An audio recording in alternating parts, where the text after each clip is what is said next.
চলে এসেছি মাধ্যমিকের জীবনবিজ্ঞানের সাজেশান নিয়ে। আর এটা হচ্ছে আমার প্রথম সাজেশান ভিডিও। আর দেখো আমি একটা 50 নম্বরের সেট তৈরি করেছি, তো সেটার উপরই সাজেশান ভিডিওটা রয়েছে। আর এখানে কিন্তু শুধুমাত্র আমি বড় প্রশ্নই দিয়েছি, কোনো ছোটো প্রশ্ন দিইনি। শর্ট প্রশ্ন প্রচুর আছে, তো তোমরা মোটামুটি ইম্পর্টেন্ট দেখে পড়ে নিও। আর কিছু কোয়েশ্চেন আমি দিয়ে দিলাম। এবার যে প্রশ্নগুলো আমি তোমাদের এই সাজেশান পেজে তোমরা দেখতে পাচ্ছ, সেই প্রশ্নগুলো রিলেটেডই শর্ট প্রশ্ন তোমরা পরীক্ষাতেও দেখতে পাবে। তো সেই কারণে আমি শর্ট প্রশ্নের উপর খুব একটা বেশি জোর দিইনি। মানে শর্ট প্রশ্ন প্রচুর হয়, স্পেসিফিক্যালি ওরকম সাজেশান হয় না, পুরো কনসেপ্টের ওপর ডিপেন্ড করে তুমি কিছু প্রশ্নের উত্তর করতে পারবে। তাও আমি পরবর্তী ভিডিওতে কিছু শর্ট প্রশ্ন দিয়ে দেবো, যেগুলো তোমরা অবশ্যই পড়ে যেও।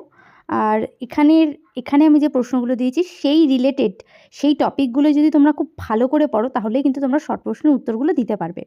খুব একটা অসুবিধা হবে না, কারণ এই টপিকগুলো আমি এমনভাবে এই কোয়েশ্চেনগুলো করেছি যাতে তোমরা এই টপিকগুলো পড়ার জন্যই শর্ট প্রশ্নের উত্তরগুলো খুব সহজেই দিতে পারবে।